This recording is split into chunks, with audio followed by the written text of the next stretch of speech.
එන්න මේ පුංචි කාරණා පහ තියෙන්න ඕනෙලා. ඔන්න ගෙවල් වල දුවලා ඉන්නවා නම්, ගෙවල් වල මිනිපිරියෝ ඉන්නවා නම් මේ ටික කියලා දෙන්න ඕනේ. කාන්තාවක් ළඟ මේ පහ තියෙන්න ඕනේ. මොනවාද?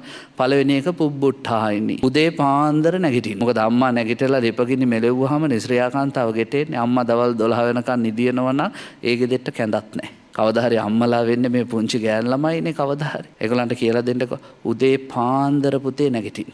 පච්චා නිපාතිනී හැමෝටම පස්සේ නිදා ගන්න. කාන්තාවකට පින්වත්නි හැන්දෑවේ 6-7 වෙද්දි කලන්තේ හැදුනොත් අනේ දැන් හරි අමාරු යඟට නිදා ගන්න ඕනේ.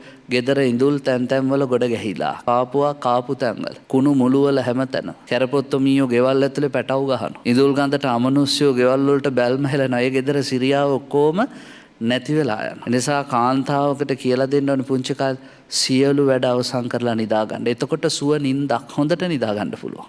පහුවෙන්ද උදේට අවදි වෙලා එන්න තියෙන්නේ දිව්‍ය ලෝකයක් වගේ කුස්සියකට. ඊළඟට බුදුහාඳුරෝ කියනවා දුවේ කිංකාර පටිස්සාවෙනි පුංචි කාලේ ඉඳා ගෙදර වැඩ හොය කරන්න ඕනේ කාන්තාව. කාන්තාවකට පින්වත්නි අමුතෙන් කියන්න කොස්ස ගන්නකො, ඉදල ගන්නකො, අතු ගන්නකො ඒව ඕනේ නැහැ. එයාට තියෙන්න ඕනේ ස්වයං දැනීමක්. මා විසින් කළ යුත්තේ කුමක්ද? මකුළු දැල දැක්කහම කඩන්න කියන්න ඕනේ නැහැ කවුරුත්. එයා ඒක කඩන්න ඕනේ. ගේ ඉස්සරහා මල් ටිකක් හිටව ගන්න, ගේ පිටිපස්සේ කරපිංචරම්ප ගහක් හිටව ගන්න කවුරුත් කියන්න ඕනේ නැහැ. ඒ නිසා කාන්තාවකට තියෙන්න ඕනේ සහජ බුද්ධිය. කළ යුත්තේ කුමක්ද කියලා හොයා කරන්න ඕනේ. මනාපචාරිණී වටිනම දෙයක්. පිරිමියා කැමැති ස්වරූපෙන් ජීවත් වෙන්න උත්සාහ කරන්න පුංචි කාලේ. ගෑනු දරුවෝ තාත්තා කියන විදිහටම හැදෙන්න ඕනේ. කවදාවත් තාත්තගේ බස ඉක්මවා යන්න හොඳ නැහැ. ඒ නිසා පොඩි කාලේ ඉඳන්ම පිරිමියාගේ බසට අවනත වීමක්, හික්මීමක්, සංවරකමක්, කීකරුකමක් කාන්තාව තුළින් තියෙන්න ඕනේ. අන්තිම එක කියනවා ඔය මොනවා තිබ්බත් වැඩක් නැහැ කට හොඳ නැත්තම් පියවාදිනී. කාන්තාවකට තියෙන්න ඕනේ ලස්සන වචන ටිකක්.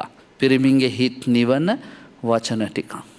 පිරිමි හැමතිස්සෙම කියන්නේ අපේ නෝනගේ ඔක්කොම හොඳයි කට තමයි නරක. ඒ නිසා ඒ කටත් පරිස්සම් කරගත්තොත් දුවේ ඒ කාන්තාවට ඉන්න පුළුවන් වටිනා විදියට. අම්මා තාත්තා කෙරෙහි අනුකම්පාවෙන් මෙන්න මේ කියන කරුණු පහ එකතු කරගන්න ඕනේ.